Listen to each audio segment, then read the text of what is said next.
Thank you very much.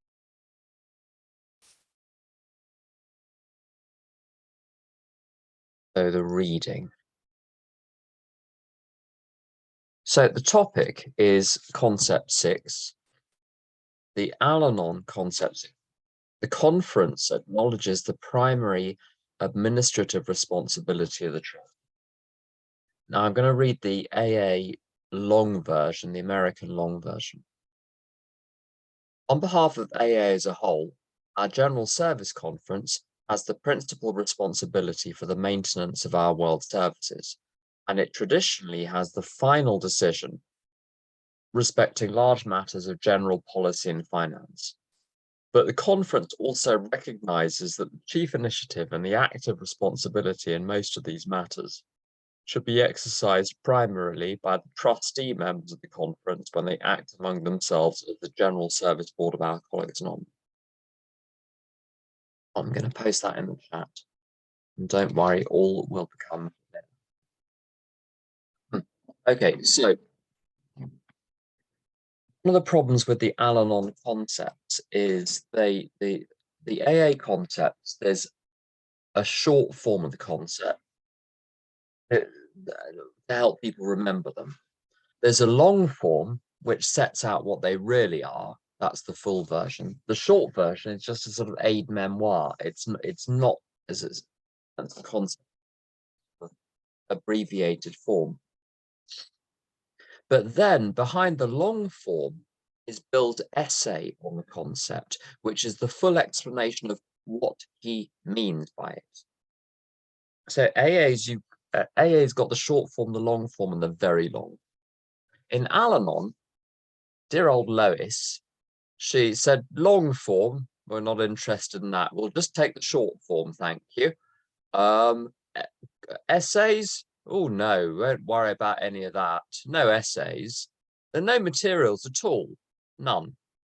You go to the Al-Anon website, there isn't an equivalent set of essays by Lois explaining the thinking behind it. It's all sort of very obscure.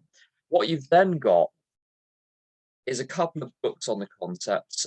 There's Reaching for Personal Freedom, I think it's called, which is a more recent one, and the older one from about 25 years ago, Pathways to Recovery, Paths to Recovery. And they're not bad, particularly Paths to Recovery is systematic in setting out what the concept involves. So to really understand it, you've got to go back to the AA concept 6. And I will talk about how to apply it in one's life as well. So the idea is this: in Al-Anon, we want to get things done. How do you get things done? You have to have a big old decision to get the thing done, and then you've got to have people to do it. Let's say you say, we want to sell literature. That's a decision, but the selling of it involves the writing of it, the publication of it, the printing of it, the warehousing of it, the receipt of orders, the receipt of payments, the dispatch of the literature, and then the handling of the various complaints and queries that come in. And that's action which has to be taken every day. Now, let's say Susie writes a letter to AA, says Al-Anon, says, I would like to buy this book. You don't say send a message out to everyone in Al-Anon. Everyone, we all have to come into a room and decide, what are we going to do? Are we going to sell her the book or not? No, you've delegated that. Now, this sounds like a stupid thing to say, but it's not. Have you ever been in a group conscience meeting where a small matter has to be decided, and everyone, including every little newcomer, has to be asked what they think about this, and you can't move, you can't do anything. Everyone has to be involved in everything, or it's not democracy, and it's insane. The only way things work is through delegation. So the big division of responsibility in Al-Anon, on one hand, is between the big decisions,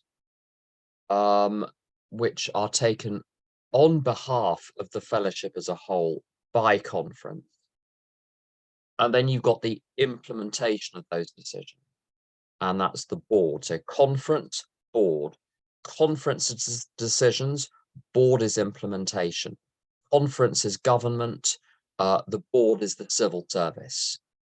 The conference is the supervisory board. The board of trustees is the executive board. Conference meets once a year.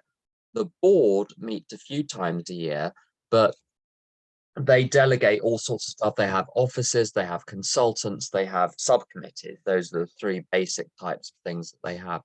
So on one hand, you've got conference meeting once a year. On the other hand, you've got a structure which is permanently in operation. And you've got to have a distinction. Which goes where? So if you've got a thing, a decision, let's say the decision is to buy a paperclip, or the decision is to write a new book. Well, which one goes where?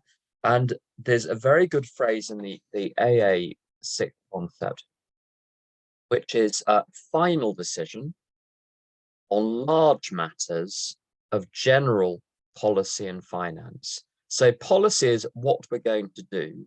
Finance is how we're going to resource it, what we're going to do, how we're going to resource it. So the big old decisions get made by conference, and then the board has to get on with it.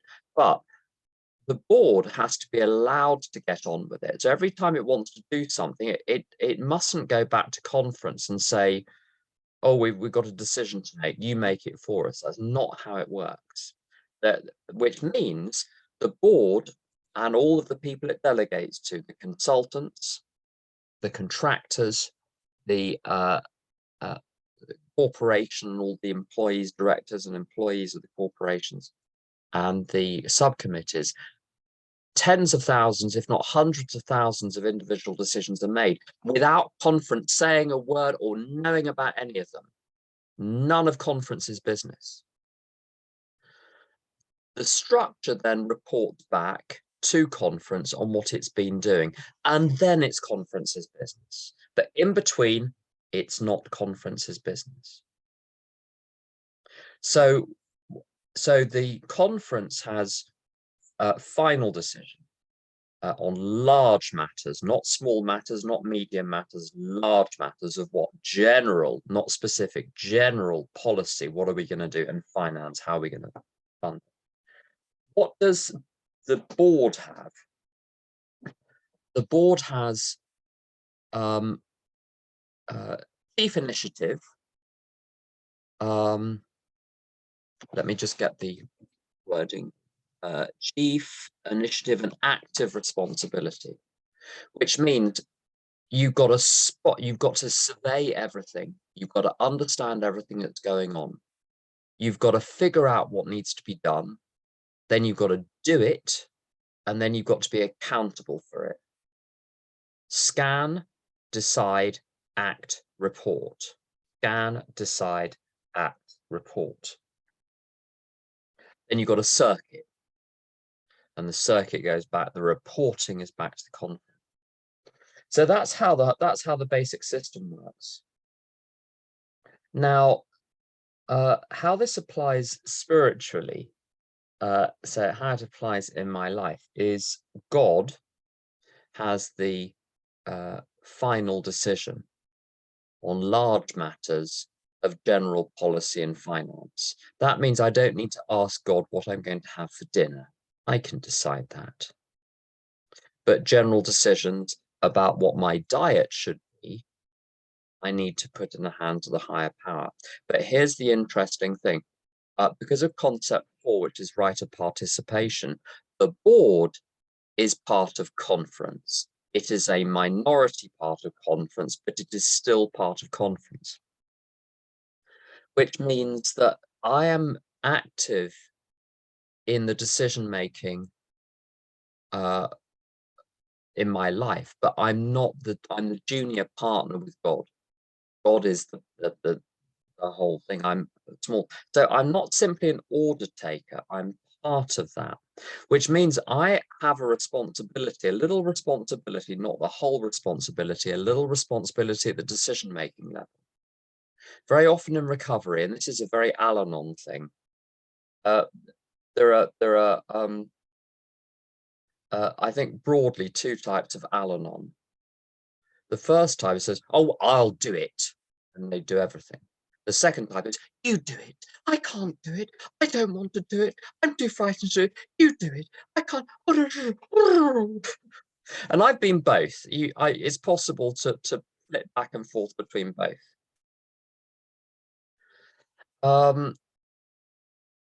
What concept 6 is really saying is neither is the case.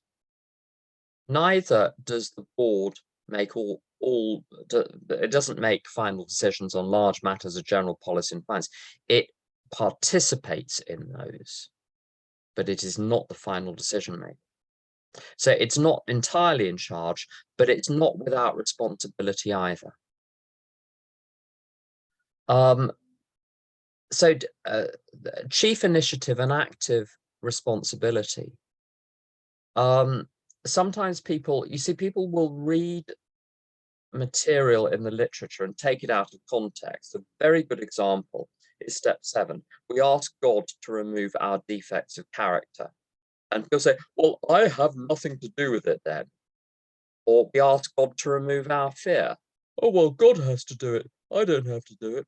Well, if you read the line on its own, you might conclude that, but that's not how it works in practice.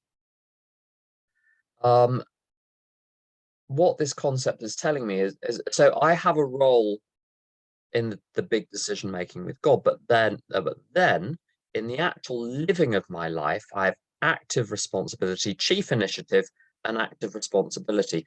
I'm the one that has to scan my life for what might need to be done. I might need to then devise the actions that need to be taken. I then need to take the actions, and then I need to be accountable for the actions, which means to examine the consequences of what I do. Is it working? Is it failing? Admitting when it's failing, having that feedback into how I do things. God will do for me what I can't do for myself. God won't do for me what I can do for myself. If I can scan the areas of my life and identify things which need doing, the bad news is that means it's my responsibility. All physical actions are my responsibility. Devising them is my responsibility. Now, under concept 3, I might need to ask God for a bit more input. I might need to consult others, but I remain completely responsible. And there are lots of situations where this is the case as well. As an employee, it's the same. As a contractor, it's the same. As a sponsee, it's the same. In my recovery, I'm the one that has chief initiative and active responsibility. It is not my sponsor is not responsible for me. And one of the best examples of this, in another fellowship, in another galaxy far, far away, I remember there was a discussion in a group conscience meeting about something to do with the concepts, and a sort of an idea which echoed around the room is, I don't know anything about the concepts. I've never been taken through them, as if it was someone else's job to spot that you didn't know anything about the concept and take active chief initiative and active responsibility for you learning. The fact is, they're in the public domain. You can look them up online within literally seconds. You can find out what you want. If you can read and use Google, you can find out about the concept. As someone said to me once, they're not in the restricted section of the Hogwarts library. You or you know that part of the library in Old Town in Game of Thrones where they have the like really good stuff. They're all in the public domain. When I didn't know about the concepts, that wasn't because someone hadn't taken me through them. It's because I couldn't be bothered to find out. And I can't solve a problem unless I know whose problem it is. So turning my will and life over to God, asking God to relieve me of fear, asking God to remove my defects of character. With those, although God is in charge, ultimately, I have delegated authority to take the initiative and to take responsibility. And fear is, I give you one good example. Um, People will often say, but I've been praying for God to remove my fear, and God hasn't removed my fear. So it's obviously God's will that I be frightened. And it's a lesson for me in the fear, and not all fear is bad, and all of that. In A Course in Miracles, if I dare mention that, I know probably two people's blood has started running backwards just from me saying A Course in Miracles. But A Course in Miracles, it says, you are too tolerant of your own mind wandering. You let yourself think fearful thoughts, and then you complain of the consequences and ask God to come in and free you from the consequences of your own mind wandering. If someone explained to me once, did you know that if you feel fear, it is because you have been thinking fearful thoughts? Did you know that? I didn't. I thought the feeling just happened to me. I didn't realize that I had chief initiative and active responsibility in producing my own fear. When a fear thought knocked on the door and said, can I come in? I said, oh yes, come in. Bring all your friends. Let me find a really comfortable cushion and you tell me everything. Tell me everything you know about the past, present, and the future. I'm really well finished presently. Yesterday, I recalled 2 lines from different articles I hadn't even read properly from about a month ago. And I then recalled something that I'd read on a Facebook post by an acquaintance of mine, which was an offhand comment. I put the 3 points together. I thought, now I have 3 data points. It's time for me to understand the universe. And within 2 minutes, I'd drawn a conclusion about the direction of humanity. I did that. No one did it to me. I have chief initiative and active responsibility. I caused the problem. I need to get rid of the problem. Yes, it's with God's guidance and strength, but I'm the one that has to take responsibility. And this is all very tough and difficult to listen to, I know, but it's not as tough as thinking that everything is someone else's responsibility and just having to wait until recovery hits you in the face. So there we go. That's enough of that. Basha, would you be able to turn the recording off?